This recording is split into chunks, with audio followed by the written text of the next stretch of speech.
Another anime dominates. Warner weighs the odds of a sale. And who could have made a Star Wars movie? All this and so much more on this episode of Beyond the Screen.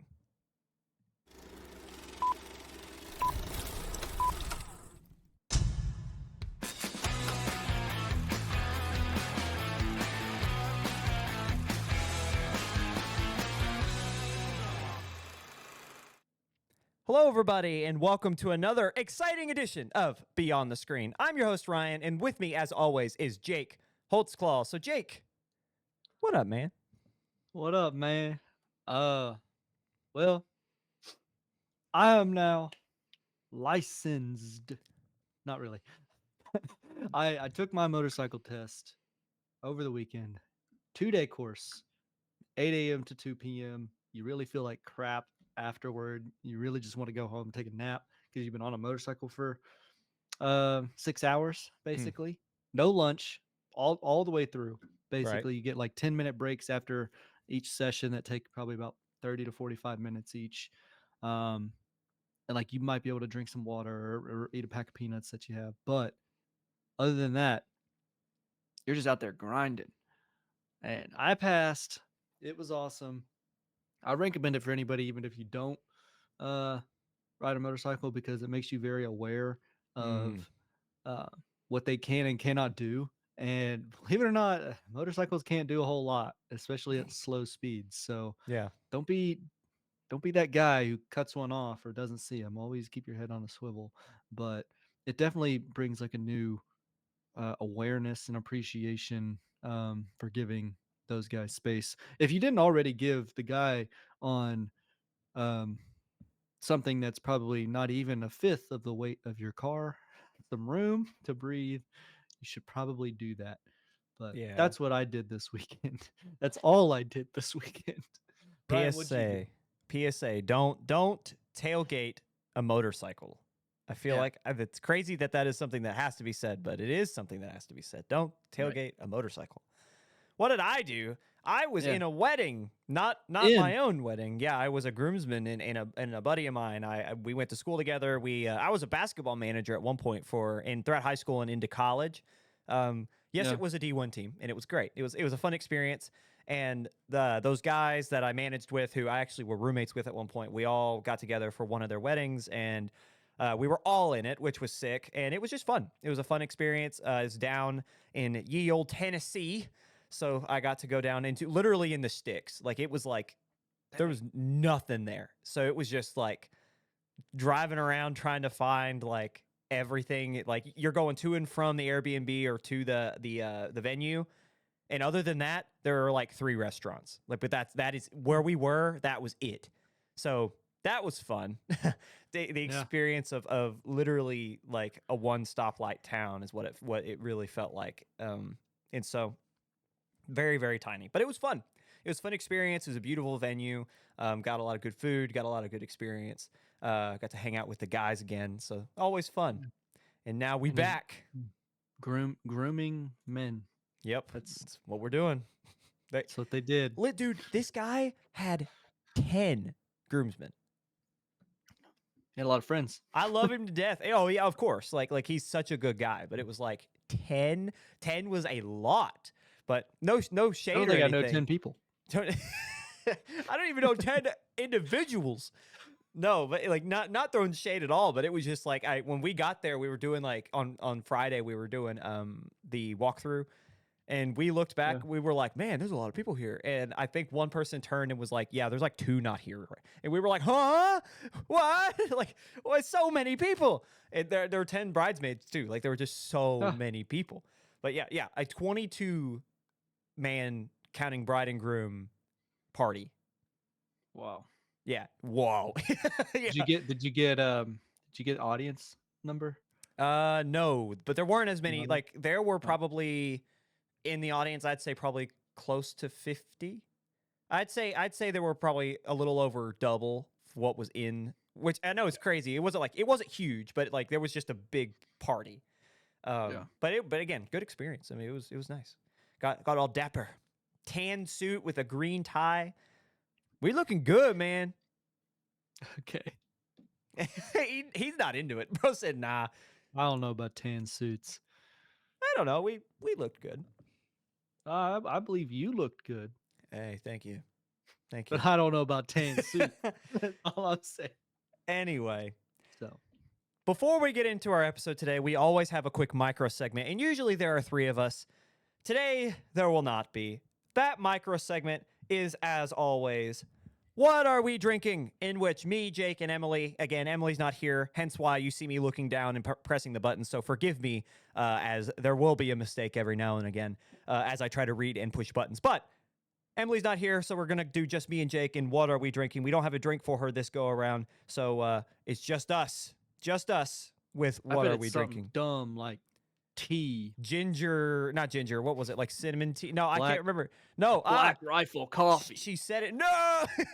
She said it every week, and now I'm blanking on it when I need the information the most. But, Jake, what you drinking, man? I've yet to take a sip, Oh. but it's the Karma Melon Dragon Fruit Oh, wow. with caffeine in it. You've It's water. gone away I from only your really mic a drink little these on the bit. pot. Oh, my fault. Karma Energy Dragon Fruit Melon Water. Didn't open it. I did pop the tab though and shake it. Yeah. It looks Anyway. good, dude. Like It's reminds me of cucumber water, and I'm worried. Like it looks like it tastes like green, yeah. and we're hoping it don't. You said that was watermelon? Melon dragon Oh. fruit. So I don't even know what kind of melon. I don't want to read it on camera, but we're just gonna go with melon. You like mushmelon? Do you like cantaloupe? I don't know if I've ever had that. Cantaloupe. Oh, yeah, I don't care for cantaloupe. Well, there's a 50-50 shot. Because if it's melon, you got either water or cantaloupe. Watermelon or Couldn't it be cantaloupe. like one of those like, isn't there like a yellow watermelon or whatever? People say that's pretty good, right? Come on, Ryan. You don't know about yellow watermelon? I don't, bro. Honeysuckle? Is that a melon? Honeysuckle, but I don't think that's a melon, is it? No, honeysuckle's not a melon.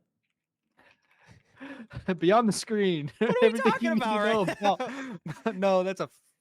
That's Dude, like a what's the- flower. Yeah, it is. What's the yellow melon called then? I think you're thinking It's of a just cantaloupe. yellow melon. Isn't it? Are you talking about No, is it?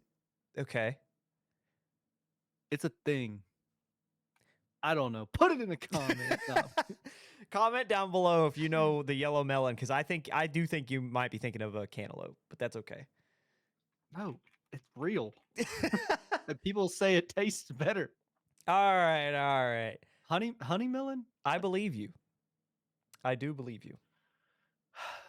Anyway, Dang it. What fellas, are you drinking? I'm drinking another V8 Energy. This, I won't even lie, I've had a lot of caffeine today, so this is kind of my nightcap.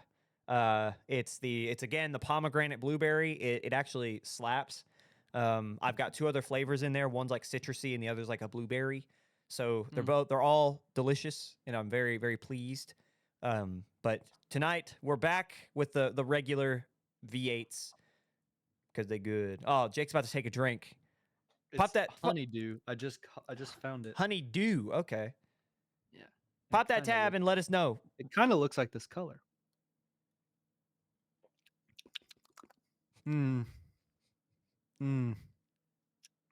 Not a big fan. Not a big fan. More melon than dragon. Oh no. It's okay. It'll drink. It's not cantaloupe. At least I don't think it is. But it will drink. It will. It is not displeasant, I guess, or unpleasant. It is pleasant. Well, Jake gave the melon review. It Not is flavored water, not folks. It can't really unpleasant. get much. Yeah, it can't get much better than. Yeah, that's all right. It's not pretty good. unpleasant is a crazy It's way to not describe unpleasant. something. Anywho, that has been our micro segment. What are we drinking? And now we will finally move on to our first segment, which is always our box office news. So we will go into everything from our top 5 all the way down and to our next week predictions. So first off, if I can find our box office little graphic Come here. on, man. Our top 5 are as follows: Chainsaw Man, followed by The Black Phone 2, Regretting You, the Colleen Hoover adaptation, the second of which, followed by Springsteen, and we round out our top 5 with Tron Ares, in which we will go back to the top and we will kind of go deeper into the news and how much they earned and how well they did based upon their predictions and what they were expected.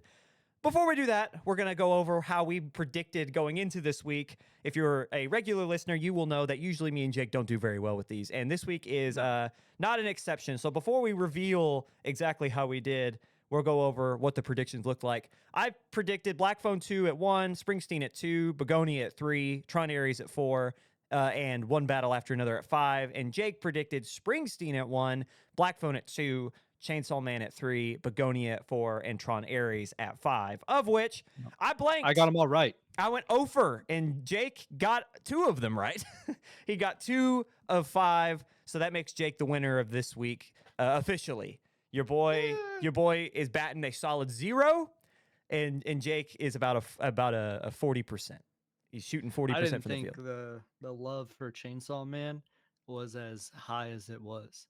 Like, I actually did not think that many people knew about it, even though like I knew from social media, but I figured that was just like my algorithm feeding me that, because I got a lot of Chainsaw Man when it came out, and I didn't give it a chance until I actually watched it, and it's really good.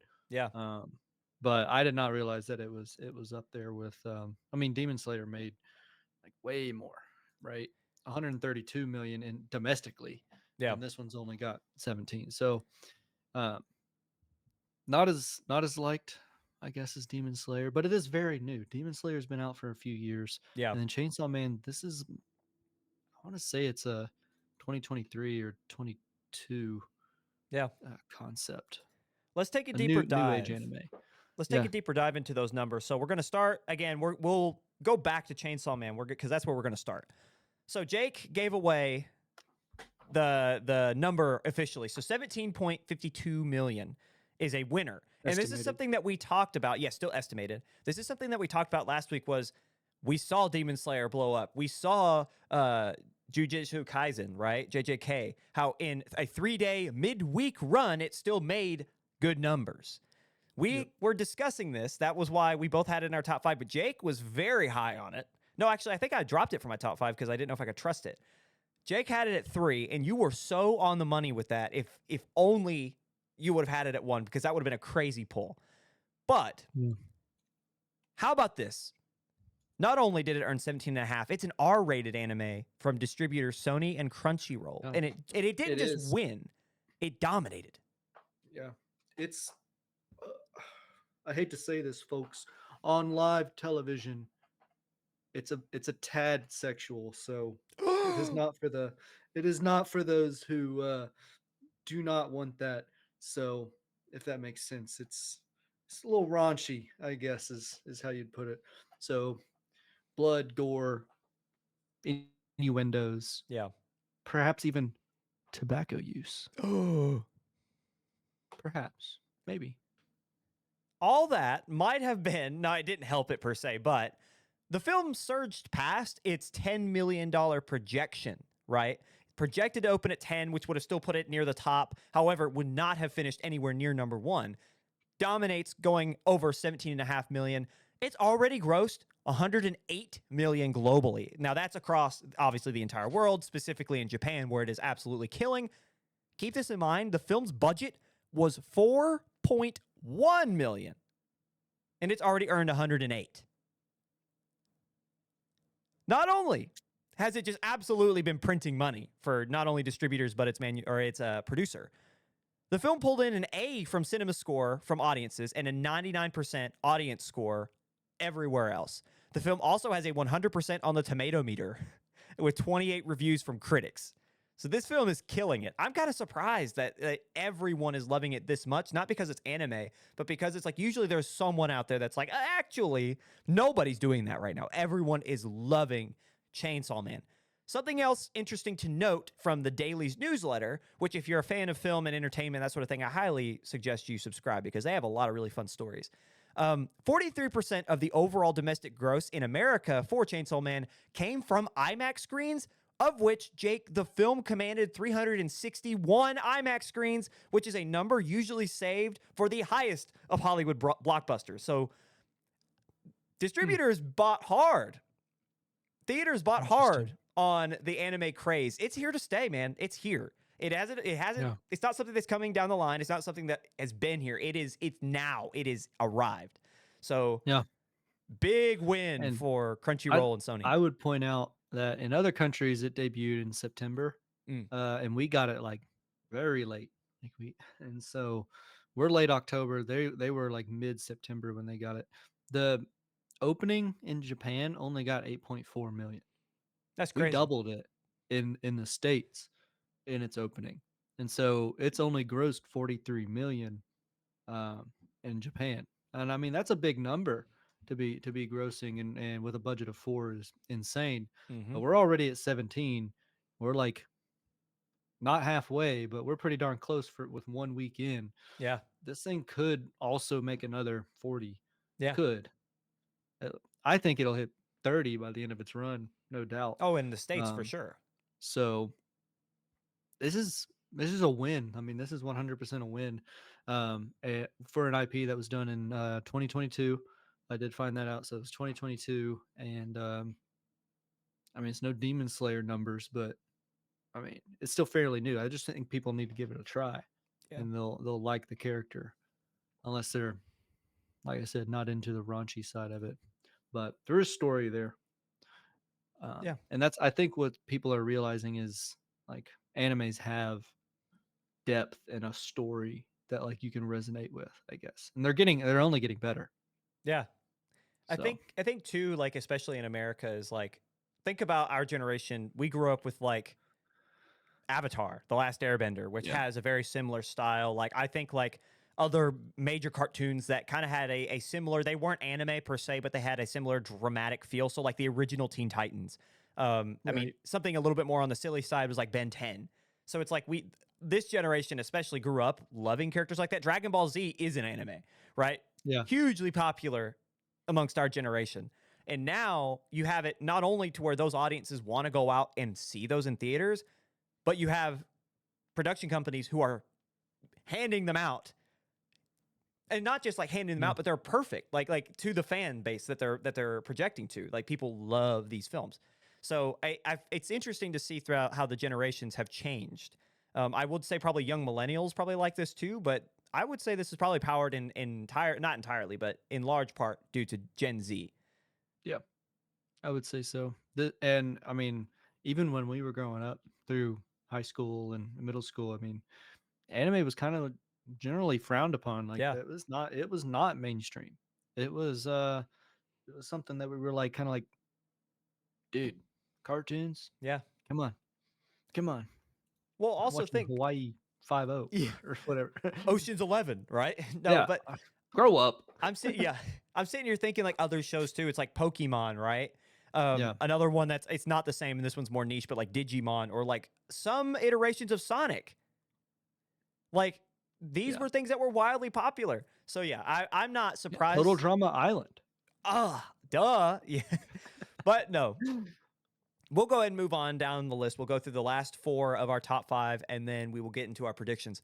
Finishing second, and it's in last week's number 1 winner, I should say, is Black Phone 2 in its second week in theaters.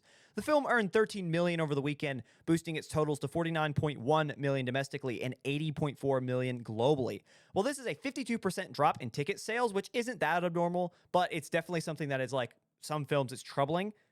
According to the dailies, this is a fantastic hold for a horror film, especially when you have a lax Halloween season and, again, a much-needed shot in the arm for our struggling Blumhouse. For our listeners last week, we talked about how this was exactly what they needed before they got to later this year's Five Nights at Freddy's 2. So now there's some semblance of a turnaround at Blumhouse and at Universal for the horror franchises.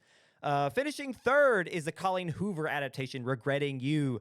The film debuted at $12.85 million domestically and a $22.85 million globally. While the film pulled in a respectable B from audiences on the cinema score, it couldn't find the same success as the first Hoover adaptation, It Ends With Us, earning only a 30% on the tomato meter.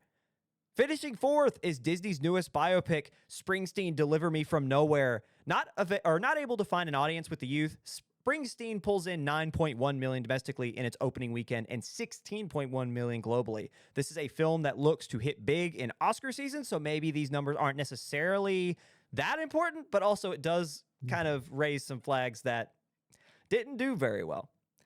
And lastly, rounding out our top five is Disney's Tron Ares in its third weekend. Tron earned another 4.6 million domestically. With its global total now reaching 123 million, again, that's still estimated, this continues to be the massive flop that Disney and people expected it to be, which is unfortunate because we gave a review and we actually kind of liked it. Some other news from around the Go box watch office. Yeah, go watch the review. But some other news from around the box office from this weekend. Roofman and One Battle After Another both fall out of the top five, and Chris Struckman's Shelby Oaks debuts at 7 after earning a respectable 2.35 million domestically. And the thing is, that was a truly limited release because this upcoming weekend it gets its wide. So if it's already close to earning its what it cost us to make its production cost, which I think was around 3, what's it going to do when it hits national chains? So we will see. I actually am pulling for Struckman. It's interesting that it's hitting right at Halloween weekend, but it's kind of missing the Halloween season. It doesn't hit fully the weekend until after Friday, which is Halloween itself. Oh, happy week of Halloween, by the way. I meant to say that Oh earlier. yeah. Yeah, happy Halloween. Should we dress up? Paul McCartney. Optimus Prime. There you go, guys. Yeah, we're dressed up. Dang it. The duality of man. Oops. Anyway, I think this is. I got a lab coat you can throw on. Oh, could you be go get it right now? Go be Dr. Doof. I'll wait for break. Maybe I'll come back with a. Okay, maybe We'll edit it together. It'll be all right. All right. And with that, we will go ahead and round out our first segment by going over our box office predictions, which usually goes, I'm going to make Jake go first this time because every now and then he'll make me go first. You always make me, it's not this time, it's all the time. Yeah, I'm going to again make Jake go first. And we're going to talk about our top 5 and why we picked our top 5. So, Jake, what are your top 5? I believe, unlike Ryan, who does not believe, he's not a believer, folks. He's not a believer. No. I believe Begonia is gonna be number 1 Halloween weekend. I think it's odd enough. It's not a horror. It's not a, and I think that might help it for those who are sane and not like some, or I don't know which side he's on. Just points to both on your screen. These, unlike these guys. Yeah. I think Begonia's hot enough, I guess. I see it a lot, at least in my algorithm. So I'm gonna put Begonia at number 1. And it's not gonna, I don't think it's gonna get 20 million. But it might. And then I'm actually thinking that Black Phone 2 will hit a second wind because it's Halloween weekend. With the people who actually want to go watch something a little bit scary. And I don't know if it's gonna remain above the double digit, above a 10 million. But I think it won't drop as heavy as 50% or 60% that we saw from 1 to 2. Actually, this is its second, so it only dropped 52%. I think, and Ryan, you alluded to this earlier. I think before the podcast, right, that it was doing better because of the slow Halloween season. Yeah. So I think it's gonna hold its own at 2. And then I'm gonna go Chainsaw Man. I think it's also gonna be steadfast and be able to hold the double digit, which is why I that's why it's like, I don't know, Black Phone 2 or Chainsaw Man. Like, I think I'm probably wrong, but I'm gonna lock it in. Black Phone 2 second, Chainsaw Man third, and for fourth, something that we haven't said yet, and that is releasing, is the whole Twilight series starting Wednesday and then through the weekend. They're gonna release all of the movies from the first one to I guess part 1 and part 2. I guess those are the last ones, right? That's why they split them up. Breaking, Or, yeah. So Eclipse, Breaking Dawn, first one, part 1, part 2. They're gonna release them all. So for my fourth, I'm actually just gonna put any of the Twilights. One of them's got to hit. One of them's gonna hit for fourth. It's like betting on horses, like first, second, or third. I just know the horse is gonna place. I just Yeah. know it. Yeah. Come on. And then fifth, a re-release, Back to the Future. I think it's gonna do wonders over Halloween weekend. I don't know why. Maybe you'll get a bunch of Marty McFlys who are and docs who look up what's going on at the movies and they'll be like, Yeah. "We gotta go." Yeah. I don't know. I don't know how many instances there is gonna be of that, but I think Back to the Future is gonna hit top 5.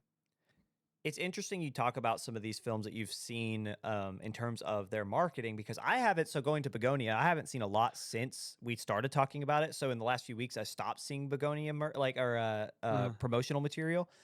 I haven't seen anything for Back to the Future, but because of what we've seen this year, Jaws absolutely blowing up and winning a summer weekend earlier this year in its 50th release. Like I think it was at 50 or what it was 50. Yes, Jaws celebrated 50 years. So I think that we will see Back to the Future do better than 5, which I have it at 2. And I think also we have seen full franchises be released on a weekend and they all count to 1. And I think Twilight is one of those lightnings in a bottle where people will watch it just for the meme, so they will go. So I think my top 5 are as follows in predictions. And this is one of the toughest weeks we've ever had, by the way. Like, there's just so much unknown, and there's so much, like, just comparatively using recency bias, like what we've seen going into this weekend. There's not one obvious. Ours are very, very different. My first, I'm thinking Chainsaw Man holds on. If it's that popular, I feel like with Good. Demon Yeah. Slayer, that film held on for weeks, at least in the top 2. So I think Chainsaw Man will hold strong at 1. People are going to IMAX theaters to see it. I think it will stay there after next week. Back to the Future, I have it 2. Again, with Jaws being as big as it is, while I haven't seen a lot of promotional material, this is the 40th anniversary of one of the most beloved films of all time. I just think that if Jaws is going to take off in a slow weekend, especially near Halloween when it's one of those holidays people want to go see movies, I think Back to the Future will be back at number 2. I think Black Phone 2 will be 3, or come in 3rd, I should say, just because, again, it's going to succeed. It's going to have a lot of boost because it's the only original true Halloween movie coming out this year, and it will benefit from that. 4th, in a very similar vein to Jake, I have Twilight. I just think that all 3 of them together, or all 3 of them, there are 5 of them, I think, coming out in the same weekend, I think they'll be counted as one. And it's Lionsgate that puts those out. So I think that they will succeed just because it's that time of year. It's frosty season. Anytime the leaves start changing, that stupid little tune, that hoa, hoa, hoa, that starts playing, and everyone goes to see it. Like, everyone turns it on. Yeah. And I think it will benefit from that. And then finally at 5th, I have Begonia because I did see a lot of promotional until a couple of weeks ago. So I still think it will succeed. Something that I mentioned earlier in the segment that we might see upend all of our predictions is Shelby Oaks. If Shelby Oaks pulls in a lot of national attention when it gets its wide release, that could be the one that upsets all of this. It's not in either of our top 5s, but I want to point that out there that it could be the one to absolutely wreck everything that we're talking about. So that has been our top 5. Jake, is there anything else you want to add before we get into our second segment? Let's see here. I was done wrong by the limited release of Begonia, but I guess I could have read promotional material and been like, "Oh, they're releasing it on Halloween." Am I wrong? Yeah, Did they actually say that they were releasing that on Halloween weekend? We did. Well, the thing is that we also used the same source and as we did this week, and it definitely had Begonia releasing this last week. That's why we had it on only in there. theaters, October 24th. Yeah. Okay. Let's see which theaters. 17. Wow. Yeah, You know what else was limited released, Ryan? You want to know what else was limited released? Labeled as limited. Yes. Chainsaw Man. At 3,003. Like, are you literally kidding me, man? Black Phone 2 second week, 3,400. And it gained 49 theaters since the first week. And it was limited release. Yep. Tell me, like, I know we try not to go off of those, but that's crazy. That's crazy that I just looked up the movie poster. It said it was out on the 24th and 17th. I don't even know what 17 theaters were showing it. For those who are at home, because our regular listeners too will know that this has been something that we've been fighting against since we started this segment. We've jumped from IMDb box office release to or no, not IMDb. Yeah, it was IMDb to Box Office Mojo, which is technically the same thing. Like it's just two different websites with the same kind of host. Yeah. But the reason we jumped from just straight up IMDb to Box Office Mojo with their release schedule or the release calendar was because it gave more information. But all it will say is limited or wide, and 99% of them will say limited, even if they go out to 3,000 theaters. So there's no way to know. How big it's actually going to be. Yeah. So I guess that's part of the fun, but also it's like very frustrating when we're trying to make these predictions. So that's why Jake and in myself included, but if you guys are listening and you're like, man, I've never heard Jake this frustrated before. Yeah, that's why. Because I can't make accurate decisions with bad data, and then I can't control the data. Right. That's probably the hardest part. Is like, tell me how many theaters. Give me a ballpark. Yeah. Give me literally anything other than a word that you're not going to stick to. Right. So feels very disingenuous, dishonest. Yeah. Yeah. They knew we were going to do this show and this segment, and they were like, screw them. Screw them. Just throw whatever you want. I know how to piss this guy off. Yeah. All the major distributors are coming together as like, look, we gotta. Screw that guy. And you in particular. Yeah. Anywho, that is the end of our first segment. So, coming up after the break, Warner Brothers officially fielding offers and more news on the canceled Star Wars projects coming up next.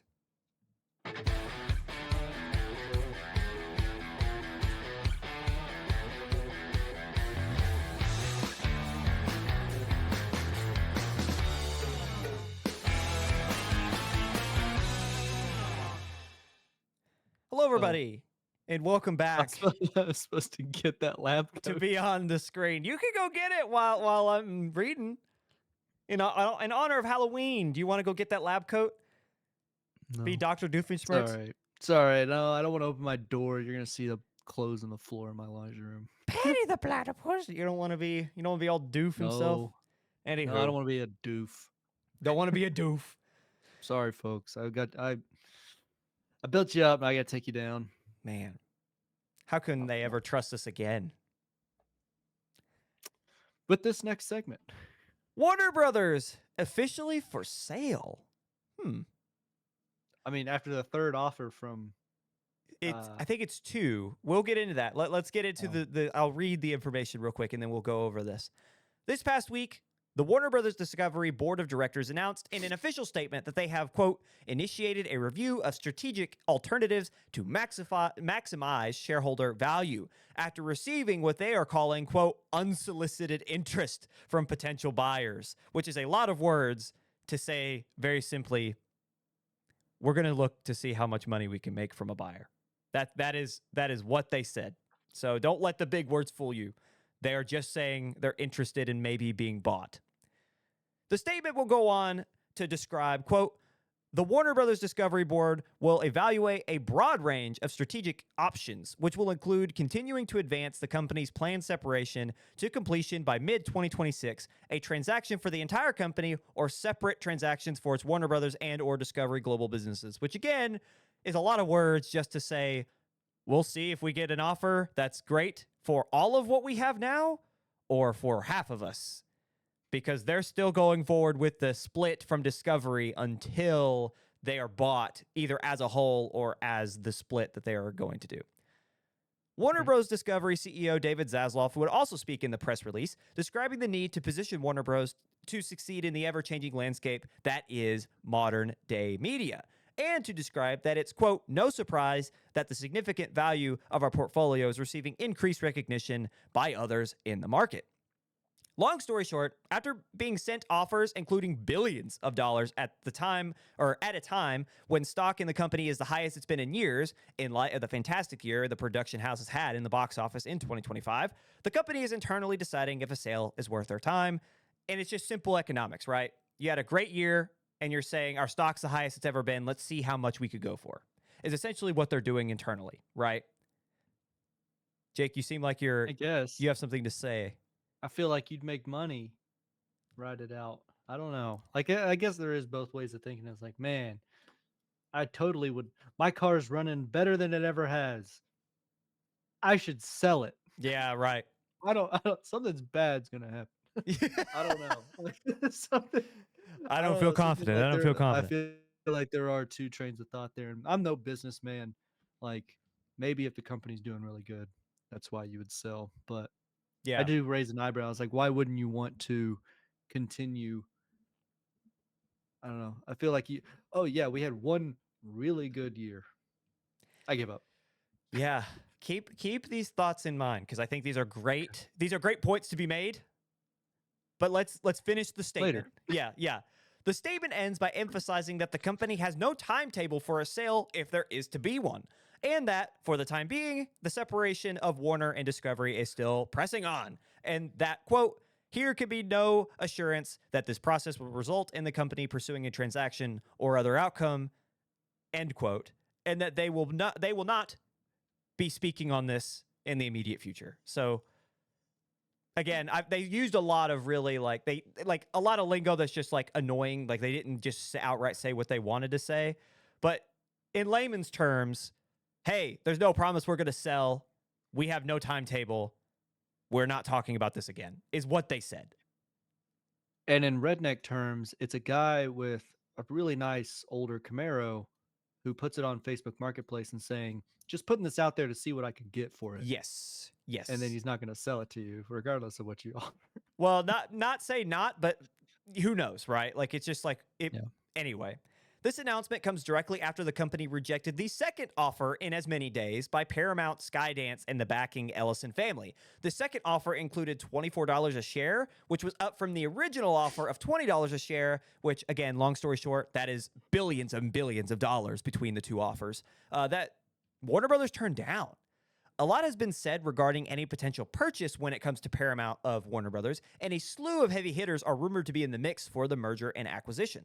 According to Reuters, the Writers Guild of America has taken a firm stance on a potential Paramount purchase of Warner Brothers, stating, quote, merger after merger in the media industry has harmed workers, diminished competition and free speech, and wasted hundreds of billions of dollars are better invested in organic growth.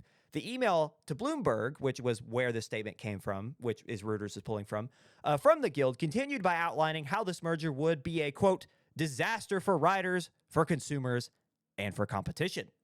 Netflix co-CEO also took a shot at the two companies, which in particular it was Skydance he was aiming at, describing while in his company's quarterly earnings webcast, quote, you have to do that by the hard work of developing those capabilities in the trenches day to day. You don't get there simply by buying another company that is also still developing those same capabilities. Peters would describe how he and his company have watched their competitors grow via M&A, which is short form for merger and acquisition, but that this growth hasn't changed the what he describes competitive landscape of the industry, nor did it alter the level or even type of challenges a media house faces when trying to pull in or resonate with audiences. Peters would describe that, quote, the range of activities that we and our competitors have to get great at has never been assembled in a single company before. In short, just because you have the money to grow doesn't mean it will solve the riddle that is the making of content that people genuinely enjoy. According to Daniels, growing individual companies doesn't mean you can make a great movie, so it doesn't give Netflix any pause when their competitors acquire more and more. This co-CEO would explicitly cite examples like Disney buying Fox, Amazon purchasing MGM, even Discovery and Warner itself, saying that these have resulted in, quote, a wide range of outcomes. So not even saying there was any sort of success at all. Still sticking with the co-CEO in his comments, he may have been externally taking potshots at Paramount from afar. This hasn't removed his company's name from the short list of potential Warner Brothers buyers. This currently includes the aforementioned Paramount, again, Netflix, but also has NBC and Universal, which with its parent company Comcast, which, mind you, Comcast went to war with Disney for Fox back in 2019. They just lost. So now the armies are gathering again as Warner Brothers looks to fall, right? I will mention, and this is something a more personal aside, last week I talked about a media outlet named Cosmic Book, and I kind of clowned them for saying if they sell, like, which I last week I was like, there's no way they will, because we've had this conversation. I'm sure we'll have this conversation again here in a second. But Cosmic Book is notorious for taking shots at James Gunn. It seems to be that they're kind of biased towards Zack Snyder, which is fine. But they're very much the Gunverse hasn't made any money, and if Warner Brothers sells, he's immediately going to get ousted, and yada, yada, yada, yada, yada, right? I will say, right after they said that, or I found their source saying that, immediately Warner Brothers looks to maybe sell. So I will acknowledge where I might be wrong. But just putting that just a personal aside, because I do remember that, and I'm not just going to act like I didn't do that. So who knows? That was last week. Maybe they did have an insider, because I kind of clowned them, because they literally said the only thing they said in their article when they were referring to that was, we have an insider. Literally in the article was our insider. And I was like, okay, pal. Okay. Anyway, well, I apologize. I apologize, because maybe you do have an actual insider, because that is a very relevant comment to make, especially now. With that out of the way, Jake, where are we with a potential Warner sale? Should they hold out into the next year and try to see if they can make it post-Discovery separation, or should they cut their losses and take the billions? Why not make it trillions? No. Let's see here. I think I want to go back to what Netflix had said and just saying, hey, just because you buy that real nice Ferrari ain't mean nothing. It don't mean nothing. Yeah. I think that's so funny but I'm gonna also buy a Ferrari. Yeah. But I don't know. I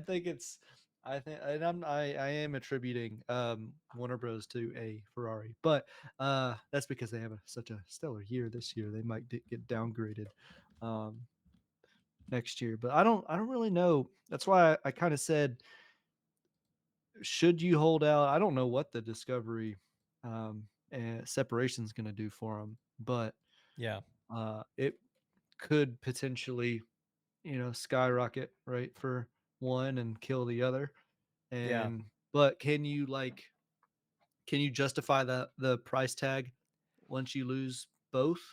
Like that price tag's got to have both within it. Yeah. And then it's like, oh man, I gotta either keep them together or continue with the separation. And now I got two of these guys. I got two kids. Like I used to have one kid. Yeah. I don't. Probably not the best analogy, but I know what you mean. I'm not a businessman to really be able to dissect the reasoning behind either or, but I feel like you've got such a good year, and I think with the plans, at least in terms of the DC EU, right? DCU that's going on right now. Mm-hmm. You stand a chance to have another great year, or at least 2027, right? So if they can hold out, I think they're going to have another great year. But is that worth more than it would be to sell now, right? So you have to like factor in, and there's people for this that factor in everything like toy sales, ticket sales, and anything else they have their fingers in, and be like, well, is it better for more money now, or wait in the long run and see if we can't get even more money later because we had another successful year and everybody underneath us makes even more money now than they did 2025. I don't know. So thing is it sorry, go ahead. I don't know what I was going to say. It was more so just, do people already think that like this is it? Like they think that year is going to flop or something? Like people know what we don't. I think the idea, and this is, if I remember correctly, when we talked about when it was announced that Warner and Discovery were going to split and kind of like go their separate ways and operate as two individual companies again. If I remember correctly at the time, the report was that the debt, or the majority of the debt that was in the one company, would go to Discovery. And so that's the only reason that I can assume that Warner Brothers, because they are, if I remember correctly, the number's like $30 billion in debt. Like it's something ridiculous. Yeah. And that would be why they would want to sell, is because, as we described last week, this sale, that whatever 50 billion or whatever number that $24 a share ends up coming out to, that does not include also taking on that debt. So that is on top of, you don't have to deal with the debt anymore. It's someone else's problem. And you get 50 billion to split between however many execs.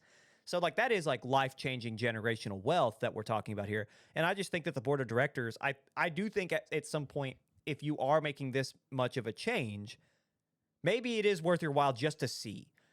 But then it does come down to your point is like, how much do you bet on yourself because you're having such a good year? People are buying in on Warner Brothers stock. If I remember correctly, not long ago, Warner Brothers stock was like $11 a share, and now they're turning down 24 because they had such a good year. So, Yeah. like, that's where they're at is like, and now the question is, you talk about betting on yourself is like, do you believe that this is sustainable? You're splitting the thing is too, is like, not only are you making money, but you're trimming the fat.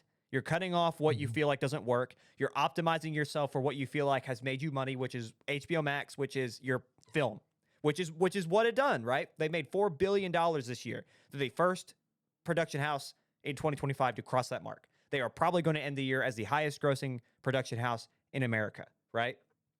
Right. So do you bet that after you have this year, with the slate you have next year, people are excited for Warner Brothers movies again. You cut the fat, that is the television channels, that is Discovery. You get rid of some of the debt, or if not all of the debt. Do you believe that that is enough?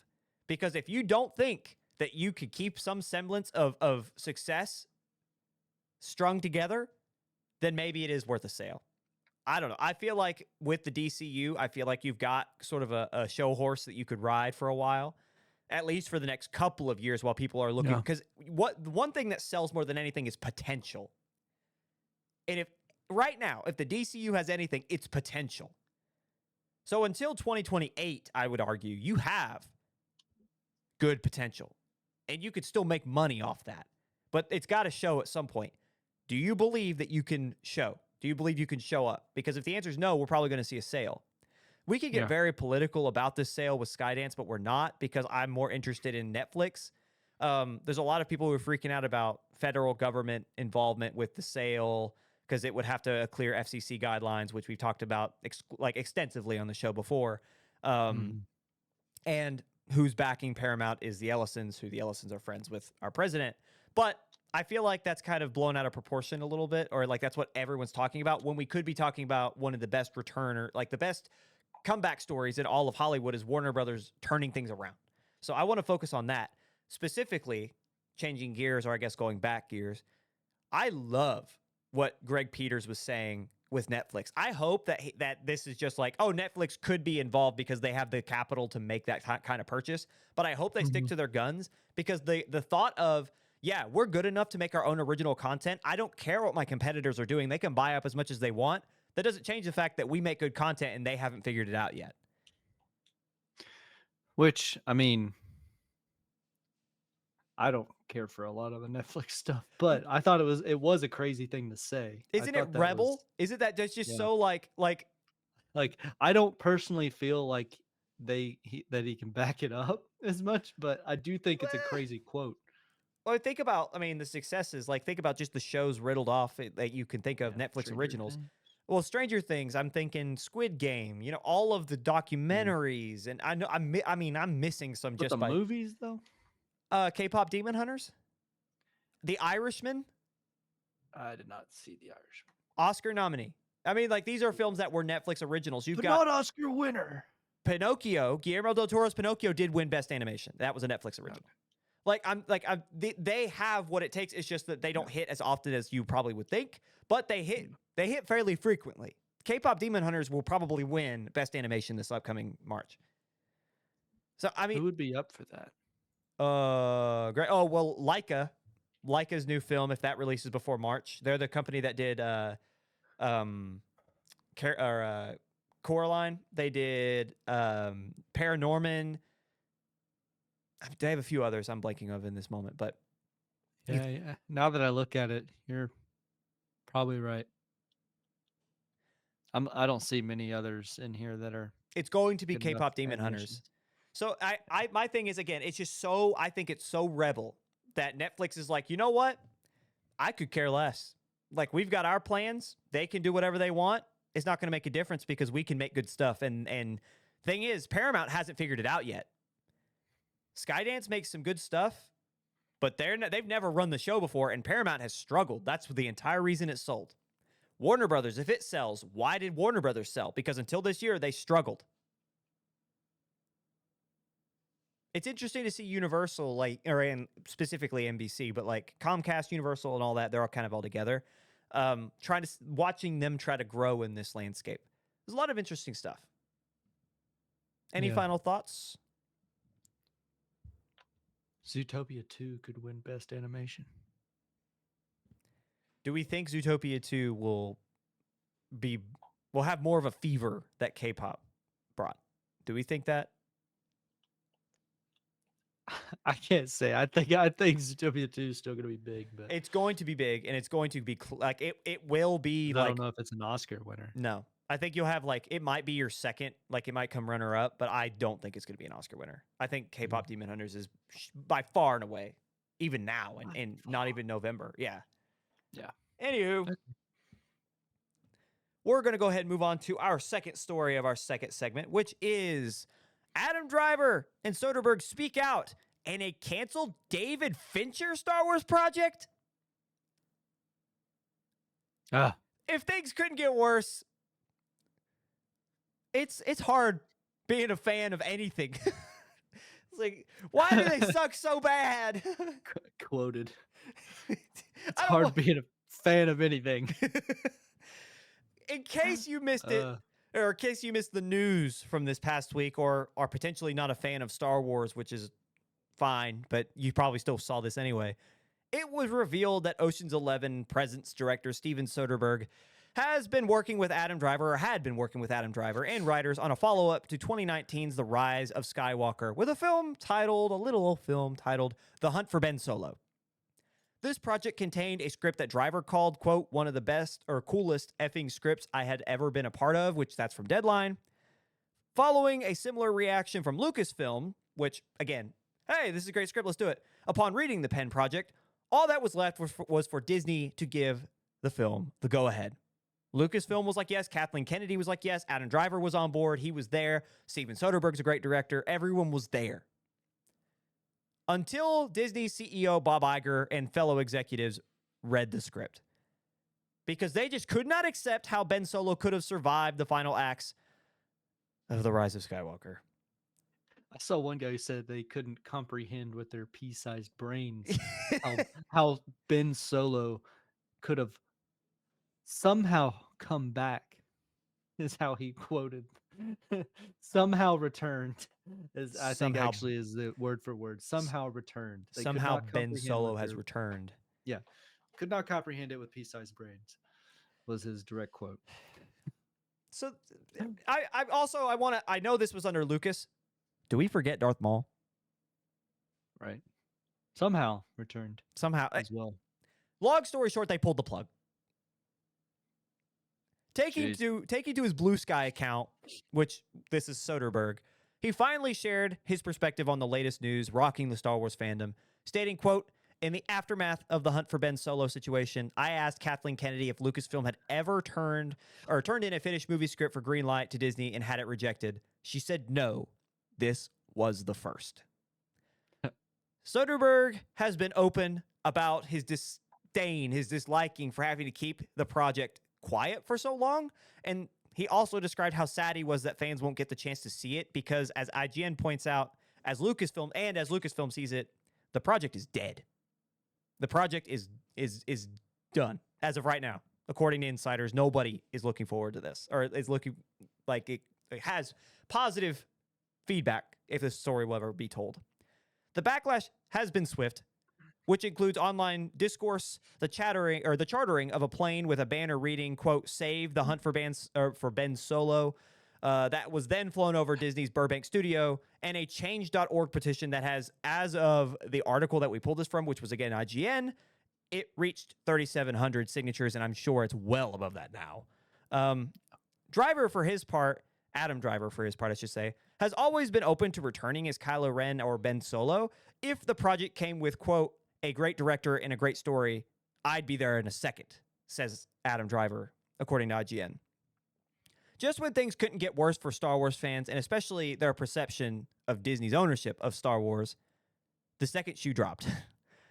Because as according to industry insider Jeff Snyder, critically acclaimed and Oscar-nominated director David Fincher was connected to Star Wars for multiple years. Like, it's not just what the project we're going to describe, but just listen to how tight David Fincher is to the Star Wars universe.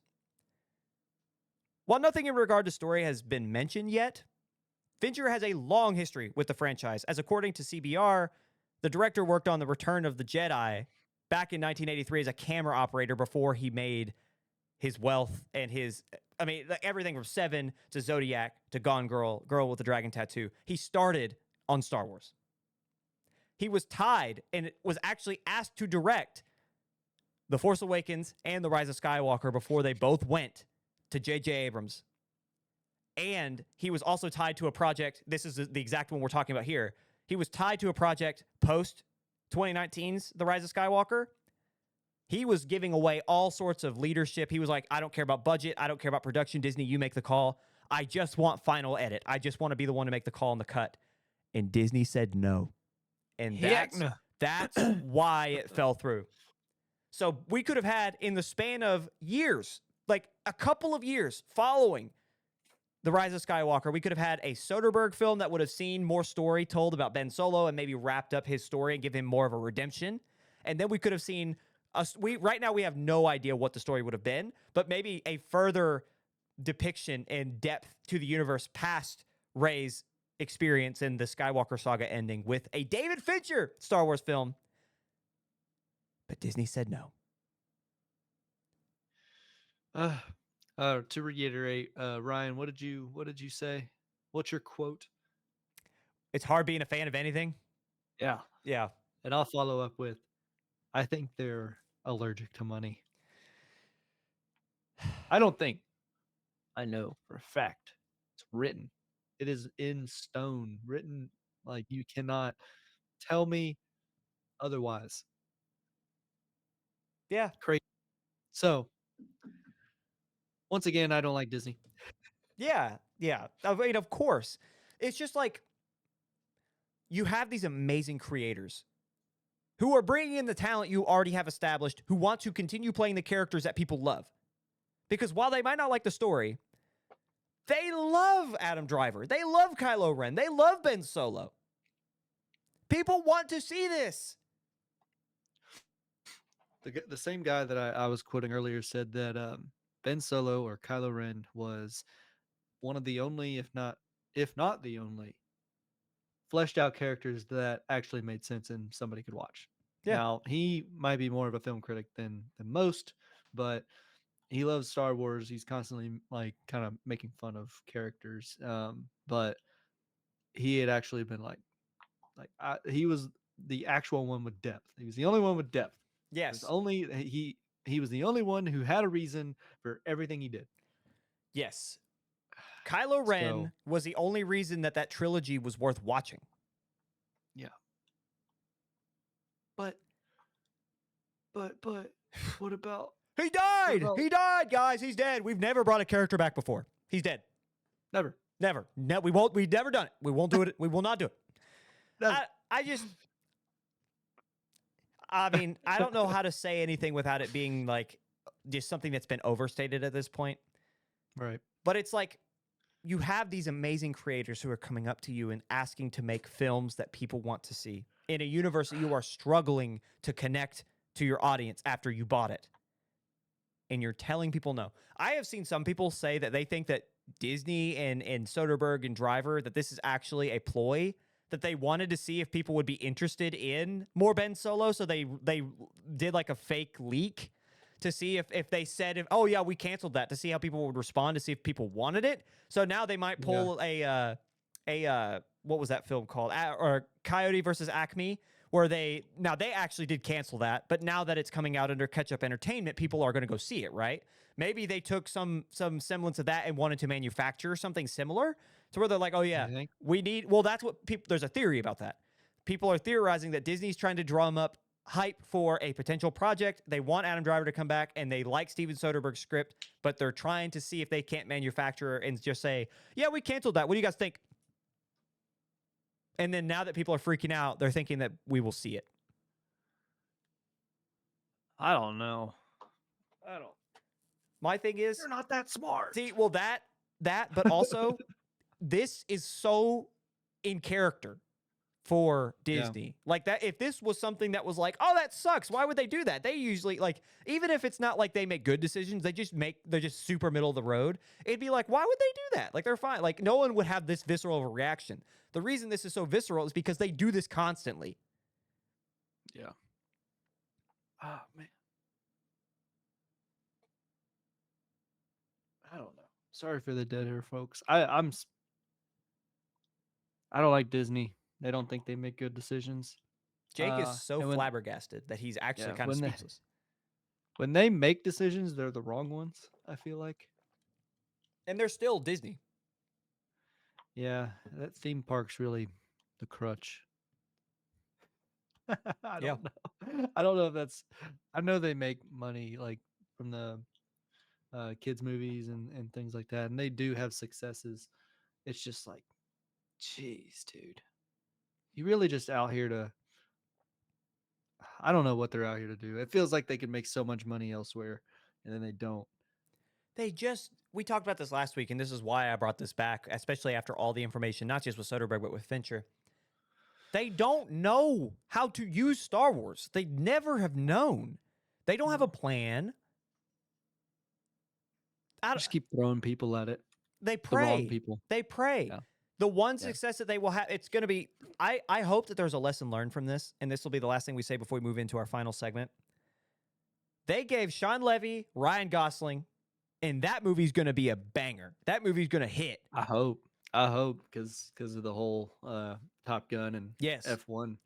Like, That movie is going to hit. heck yeah. Will they learn?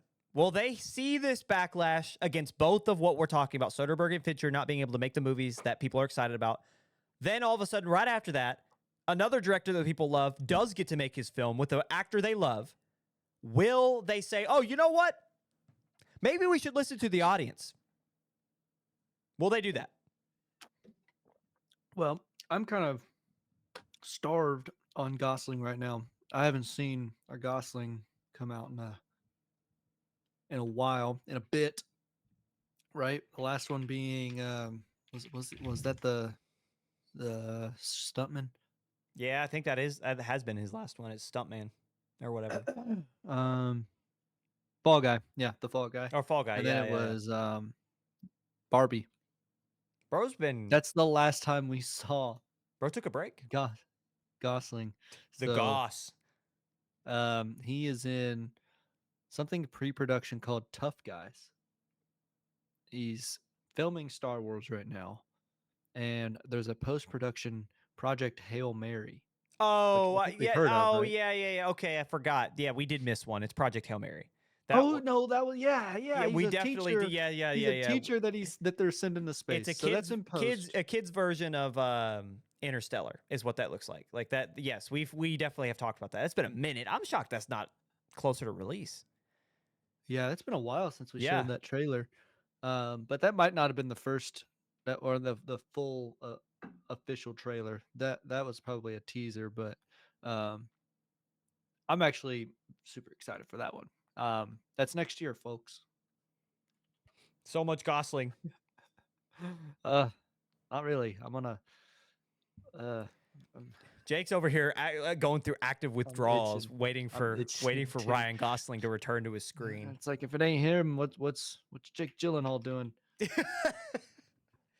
The short list. Then there's a third, right? Literally me, guys.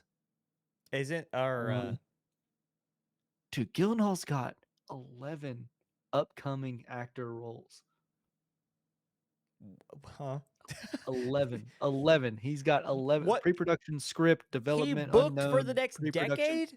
Pre-production, development unknown, development unknown, post-production. Bro needs to breathe. Bro needs to breathe. 11 different projects that he's a part of. One is Roadhouse 2. Oh yeah, I saw that.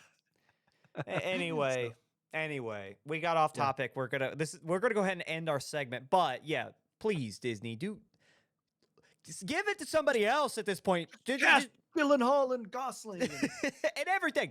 Yeah. What he said. And with that, we'll go ahead and move into our final segment, which is, you'll notice it's a little different. It's what you should know before you go. Stick around.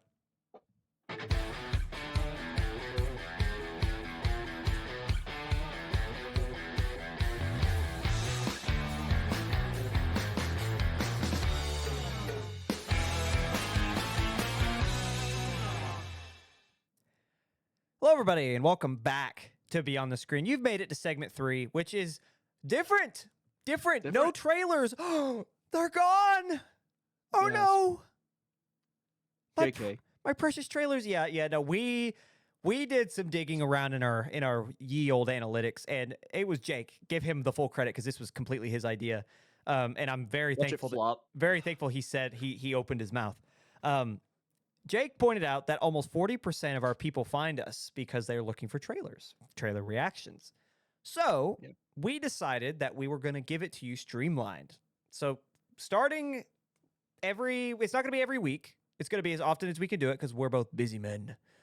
Yep. And secondarily, there's not always Great trailers. necessarily trailers, great trailers or trailers worth commenting on. Or I mean, I would love for it to be every week.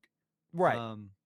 But it just might not be. Like Ryan could be out. I could be out. I frequently have work events that take me from Wednesday all the way to the next Monday. Yeah. And so it very well could be every other week. But expect that being separate, and we're looking into full trailers and reactions probably throughout, if not pausing it, or maybe at the very end. We're still fleshing it out, but for those of you who watch for that reason, we thought that this might be the best way to break out that. Yeah, secondarily, because of copyright and things like that, we aren't being infringed upon, but we can now separate the content that might hold back our other forms. Yes. And that can take the brunt of the copyright infringement, whereas a lot of our photos and graphics do not. So if you enjoy that type of content, like if you found us, if you come here week after week because you're looking for trailer reactions, they will still be regular. But if anything, you're going to get more of that content because instead of us going for 40 seconds or less for trailers, we're going to do 3 full trailers every other week. Still regular basis. When the big trailers drop, we will be there to talk about them, and you will get your reaction. We love doing them. We love watching them and talking about them. This is a way for us to not only keep this show at a more palatable. Yes, digestible is a great word.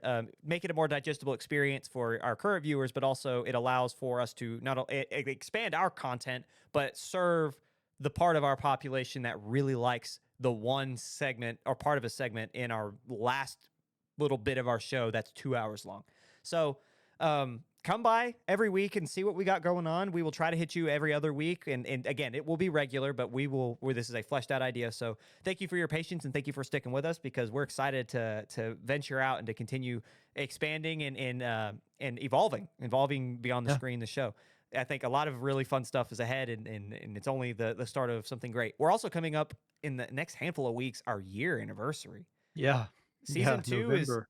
Season 2 is very quickly wrapping up to an end. We're less than 5 months away which is crazy. I know that still seems like a long way, but like March comes quick, man. We're already in November. March comes quick, and then we'll be into season 3. So if you like what we got here, if you have any, and not even recommendations, but like, sure, recommendations, but if there's things you want to see, if there are things that you like about this show or that you want to see expanded, let us know because we want to be for you guys. This is for you. This is for us to have fun, but you give us this platform, and I know I get on my soapbox every single segment 3 to talk about this, but we appreciate you. We thank you for letting us do this, and if there's anything we could do to make this more enjoyable for you, let us know. We'd love to hear from you guys.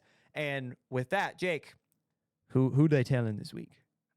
Oh man, you kind of actually. Yeah, sorry. I was not prepared. Hold on, hold on, Oh, he's hold on. thinking. Oh, he's I thinking. think this is gonna be funny. I'm actually have to give it up. I'm gonna get up for it. It's a good bit. Hold on. Okay, okay, okay, Hold on. okay. You're just me, ladies and gentlemen, as we wait for the bit. His chair spins. Tell yourself. Whoa!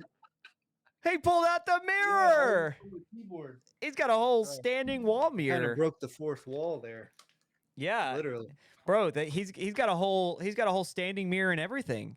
I looked Full over there and full body mirror. I was like, look, Look at that setup. sorry, motorcycle Wikipedia, but bro doesn't Yeah. turn it off.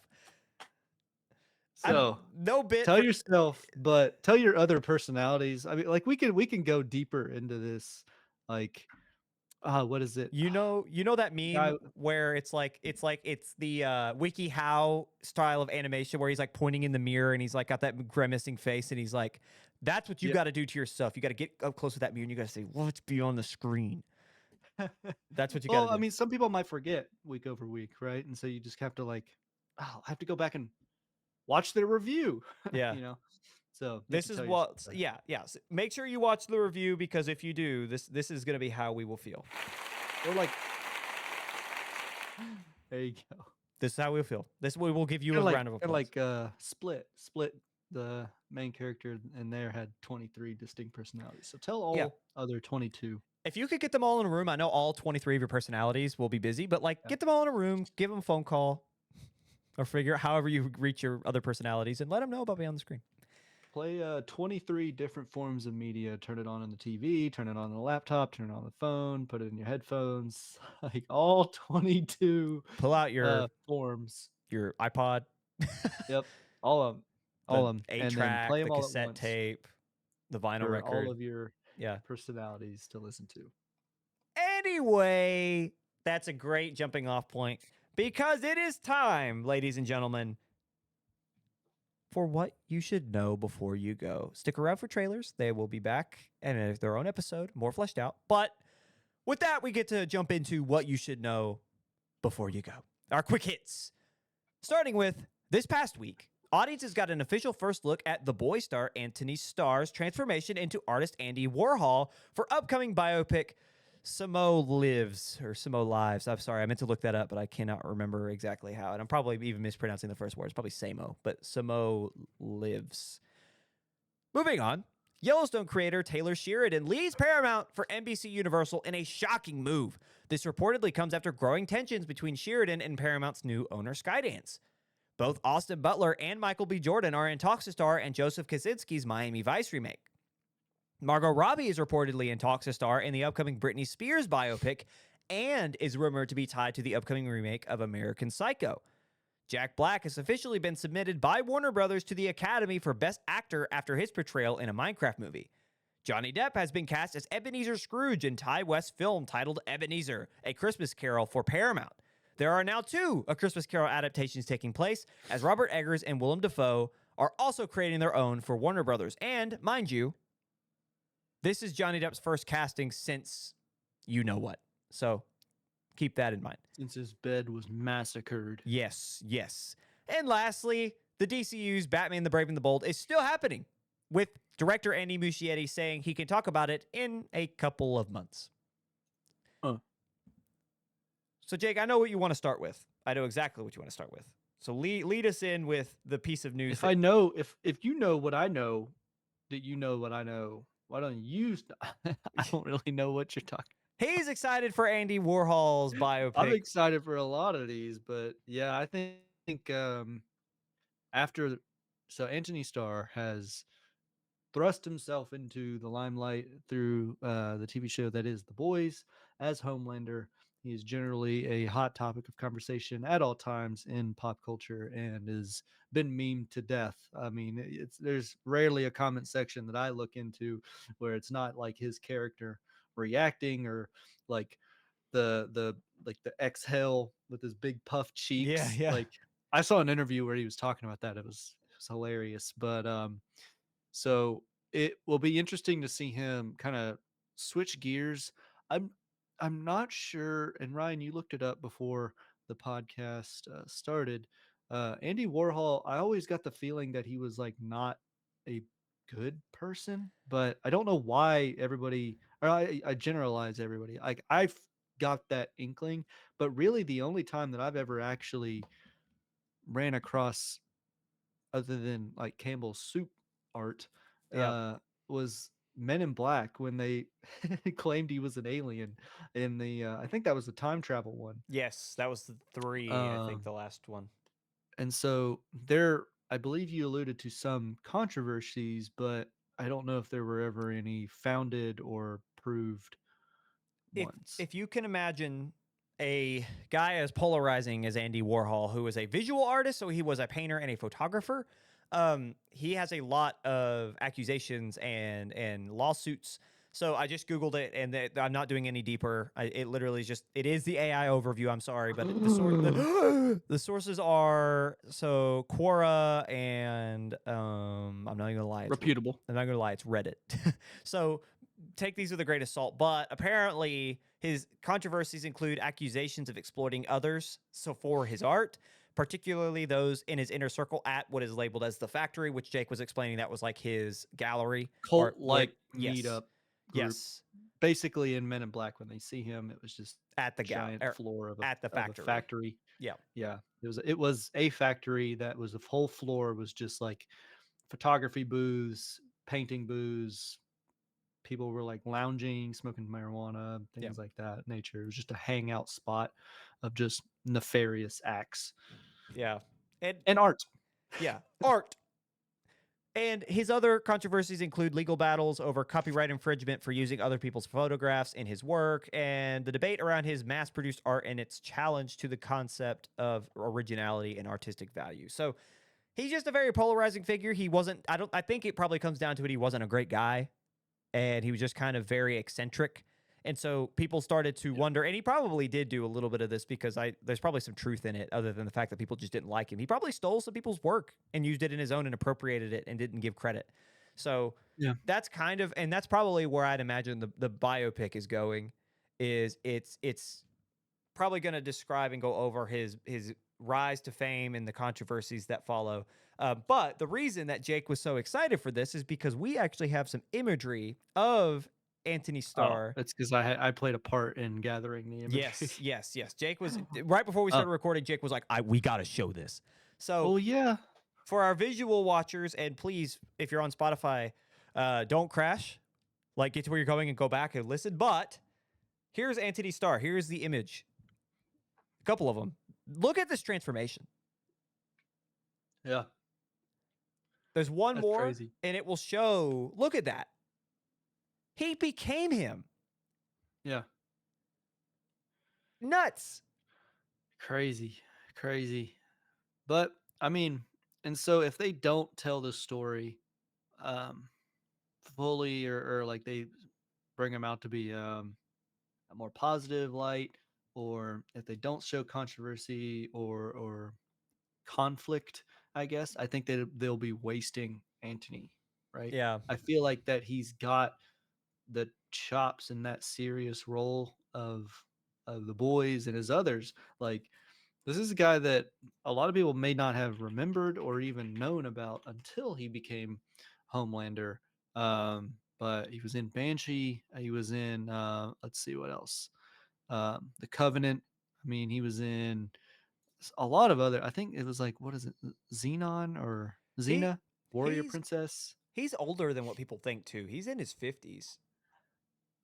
Yeah, he well dang, it usually says here. It's 1975, so he is 50 49 he about to or he might be right at 50. or right at October 25th. He just turned He just 50, turned the guys. big 50. Happy birthday, Anthony Wow. Starr. Happy birthday. Belated birthday. Wow. Kind of nuts. Anyway, so but yeah, if you see him like out on the street, that no way it's Andy Warhol. Like there's no way. But like on set, they've done a lot in here to hmm make him look like Warhol. Like a lot in the chin, a lot in the cheeks. I think the whole lower part of his cheeks to his chin is all makeup. I see Anthony in the eyes and the higher Yeah. besides the wig. but everything below here, I think he's wearing full. Um, what is that called? Plastic or makeup Yeah, or the prosthetics. yes, he's definitely wearing prosthetic cheeks and chin. But yeah, great transformation. Whoever did that, um, was Hollywood awesome. magic, baby. Hollywood That magic. it And looks good. then outside of that, I'm gonna let you carry the other ones. I'm gonna say Margot Robbie in an upcoming remake of American Psycho. That is rumor, kind of reportedly in talks, could be possibly maybe, um, as well as Britney Spears biopic, right? Hmm.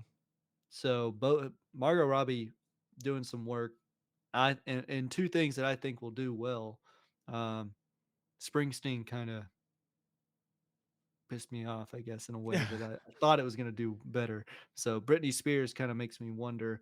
But I think Britney kind of has a lot more people who, I mean, So the thing is that like when we talk about these biopics that like specifically that like I've talked about and spoken against them, especially because they feel the same. So like when you have Timothée Chalamet as Bob Dylan, you've got Jeremy Allen White as Bruce Springsteen.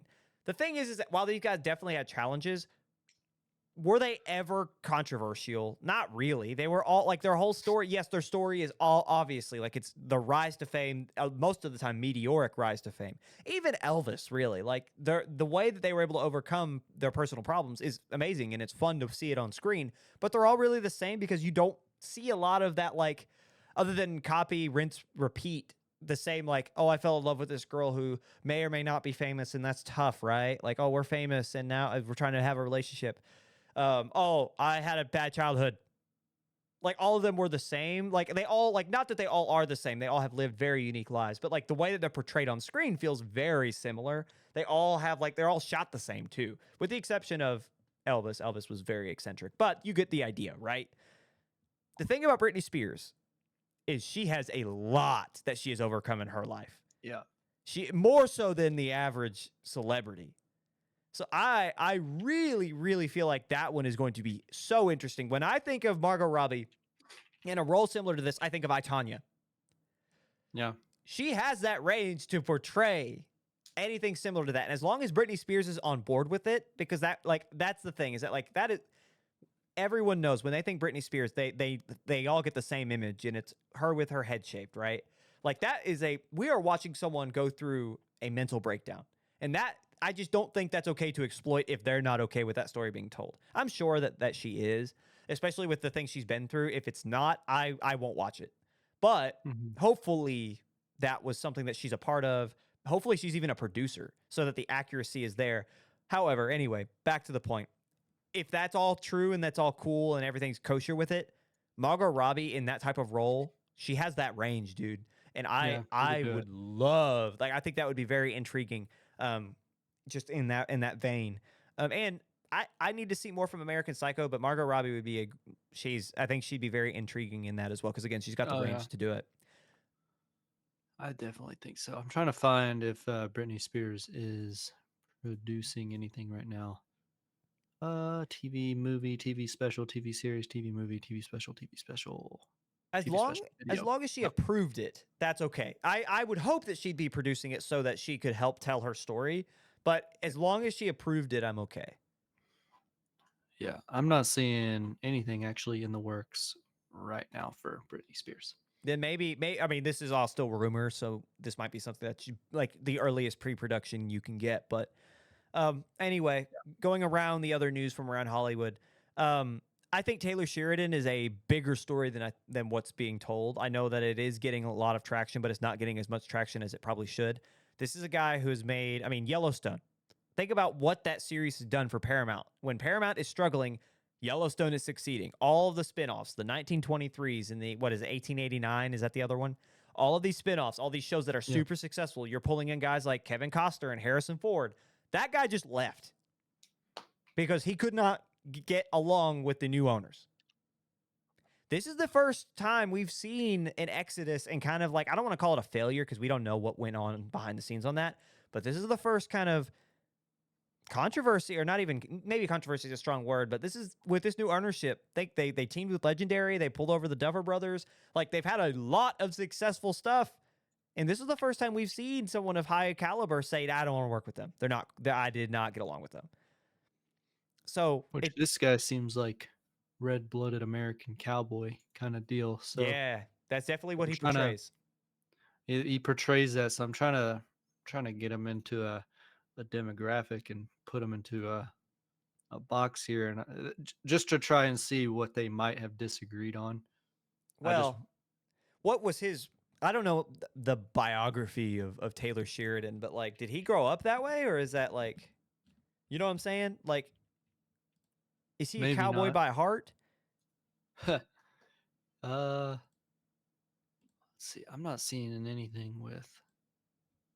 So there was one where a disagreement where 1883 only got one season. So 83. I could see why he was Or was not so that happy was about that that. before the acquisition though? I feel like that wouldn't have been. It was in, well, this was an April article from this month, or from this year. Sorry. So I don't know what he could possibly have. So I'm reading his early life. He grew up in Fort Worth, Texas. He was born in Chapel Hill, North Carolina. Um, but his dad was a cardiologist, and his cowboy identity comes from his mother, who was originally from Waco and loved visiting her grandparents' ranch in that area. And so he did grow up on a ranch, but he was very affluent. He was still like, Yeah. but he attended Texas State, got his degree in theater arts, and yada yada yada yada. So I don't know. I mean, it's not like he's not affluent, but maybe his Texas persona and like his roots, where he comes from, clashed with the Ellisons, who are some of the richest people in the world. But I feel like that's going to have a lot more ramifications than what we will see, especially because he ran to a direct competitor. He didn't just run to anybody; he ran to Universal. Yeah. So, Kinda. Yeah. like, what does that mean for his upcoming shows? Like, obviously, Yellowstone and all the spinoffs are going to stick around on Paramount, but I find that very interesting. Um, I don't really have any thoughts on Austin Butler and Michael B. Jordan in Miami Vice. I think Joe Kosinski is such a good director. I'm very excited for anything he comes out with, especially after how F1, or not F1, yeah, F1, how well F1 was done. So Miami Vice is always a fun story. I don't know if it needs to be remade again, because I'm pretty sure this is the third time it's been made. But Austin Butler and Michael B. Jordan are, I mean, they're who they are, right? So it's like I don't have to continue with describing how good of an actor each of them are. So with that director and those two, maybe it's worth retelling. I think Jack Black being up for a Academy Award for Best Actor would be hilarious. I hope that happens. I hope he's on that board, just because it'd be so funny to see him there, because he's Jack Black. And really, I don't think I have much else to say of the rest of them. I think Brave and the Bold. I wonder what the next couple of months will hold. So I'm reading up on Taylor here. Okay, going back to Sheridan. Yeah. So basically, new ownership. He is 12 for 12 on hits. Like, everything that he does is perfect. But people also say that he does his own thing. You can't really tell him no. He will do what he wants, and it generally will work out, and he succeeds, um, in cowboy style. And with the new ownership with Skydance and those, he had submitted an early favorite feature script of his, and um, they sent it back with like an extensive list of notes on it, um, from Skydance's Goldberg and co-chair. He's now co-chair of Paramount Pictures. Mm. And then secondarily, his hit series Lioness was in danger of being canceled over budget. And then they made a different series deal with Kidman, and never told Sheridan it happened. So there's a lot of like things that go against that cowboy do what he wants nature in this big business, and they're constraining, I guess, the bull is probably Mm. why he had left. Yeah. Well, secondarily, it's not like Sheridan failed. I mean, and this is Deadline talking about him, 12 for 12. Like this is a guy who's very successful in anything that he does, and then he's given notes and gone behind his back and Mm. uh, just basically treated like junk.